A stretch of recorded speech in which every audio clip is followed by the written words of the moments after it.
इस अध्याय में मानव स्वभाव के दो प्रकारों यानी संत और राक्षसी गुणों का वर्णन किया गया है। श्री कृष्ण बताते हैं कि सतोगुणी गुणों को विकसित करने, शास्त्रों में दिए गए निर्देशों का पालन करने और आध्यात्मिक अभ्यासों से मन को शुद्ध करने से मनुष्य में संत स्वभाव विकसित होता है। ऐसा व्यवहार दैवी संपत्ति या ईश्वरीय गुणों को आकर्षित करता है, जो अंततः ईश्वर साक्षात्कार की ओर ले जाता है। इसके विपरीत आसुरी स्वभाव रजोगुण और अज्ञानता तथा भौतिकता पर केंद्रित जीवन शैली के साथ जुड़कर विकसित होता है, जो मानव व्यक्तित्व में अस्वस्थ गुणों को जन्म देता है। यह आत्मा को अंततः नरक समान अस्तित्व की ओर ढकेलता है। भगवान श्री कृष्ण दिव्य प्रकृति से संपन्न लोगों के संत गुणों का वर्णन करते हैं और फिर उन आसुरी गुणों का वर्णन करते हैं जिन्हें सचेत रूप से त्याग देना चाहिए, अन्यथा यह आत्मा को अज्ञानता और संसार या जीवन और मृत्यु के चक्र में और अधिक घसीटते रहेंगे। अंत में श्री कृष्ण घोषणा करते हैं कि शास्त्रों का ज्ञान अज्ञानता और जुनून पर काबू पाने में मदद करता है। वे हमें जीवन में सही विकल्प चुनने के लिए मार्गदर्शन प्रदान करता है। इसीलिए हमें उनकी शिक्षाओं और आदेशों को समझना चाहिए और तदनुसार इस दुनिया में अपने कर्म करते रहने चाहिए। श्री भगवान बोले, हे भरतवंशी, ये दिव्य स्वभाव वाले पुरुषों के ऋषि तुल्य गुण हैं: निर्भयता, मन की पवित्रता, ज्ञान में दृढ़ता, दान, इंद्र संयम, त्याग, शास्त्रों का स्वाध्याय, तप और सरलता, अहिंसा, सत्य, क्रोध का अभाव, त्याग, शांति, दोष निरोध, सभी जीवों पर दया, लोभ का अभाव, नम्रता, लज्जा और चंचलता का अभाव, शक्ति, क्षमा, धैर्य, शौच, किसी के प्रति बैर न रखना और अभिमान का अभाव। हे पार्थ, आसुरी स्वभाव वाले लोगों के गुण हैं पाखंड, अहंकार, दंभ, क्रोध, कठोरता और अज्ञान। दैवी गुण मोक्ष की ओर ले जाते हैं, जबकि आसुरी गुण निरंतर बंधन की नियति का कारण होते हैं। हे अर्जुन, शोक मत करो, क्योंकि तुम ऋषियों के गुणों के साथ पैदा हुए हो।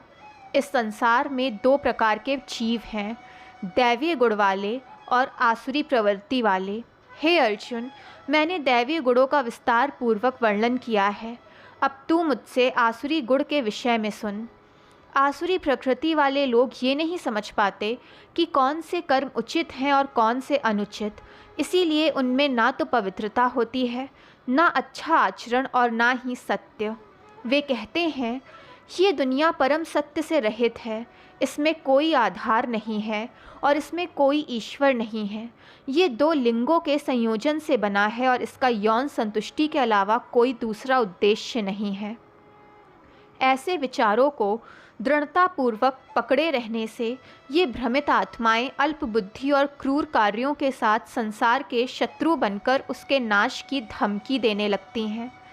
अतृप्त काम वासना को आश्रय देते हुए पाखंड, दंभ और अहंकार से भरे हुए राक्षस लोग अपनी मिथ्या सिद्धांतों से चिपके रहते हैं। इस प्रकार मोहग्रस्त होकर वे अनित्य की ओर आकर्षित होते हैं और अशुद्ध संकल्प के साथ कार्य करते हैं। वे अंतहीन चिंताओं से ग्रस्त हैं, जिनका अंत केवल मृत्यु पर होता है। फिर भी वे पूरी तरह से आश्वस्त हैं कि इच्छाओं की पूर्ति और धन संचय ही जीवन का सर्वोच्च उद्देश्य है। सैकड़ों इच्छाओं के बंधन में बंधे हुए तथा काम और क्रोध से प्रेरित होकर वे अपनी इंद्रियों की तृप्ति के लिए अन्यायपूर्ण तरीकों से धन संचय करने का यत्न करते हैं। आसुरी लोग सोचते हैं कि आज मुझे इतना धन मिला है, अब मैं अपनी ये इच्छा पूर्ण करूँगा, ये मेरा है, कल इससे भी अधिक होगा। उस शत्रु का मैंने नाश कर दिया, अब मैं अन्य शत्रुओं का नाश करूँगा। मैं भगवान के समान हो गया। मैं ही भोक्ता हूँ, मैं ही पूर्ण हूँ, मैं ही सर्वशक्तिमान हूँ, मैं ही सुखी हूँ, मैं धनवान हूँ, मेरे उच्च पदस्थ संबंधी हैं, मेरे समान और कौन है। मैं यज्ञ करूँगा, दान दूंगा, आनंद मनाऊंगा। इस प्रकार वे अज्ञान से मोहित हो जाते हैं। ऐसी कल्पनाओं से ग्रस्त और भटके हुए, मोह के जाल में लिपटे हुए तथा इंद्रिय सुखों की तृप्ति में आसक्त होकर वो घोर अंधकार में नरक में उतरते हैं।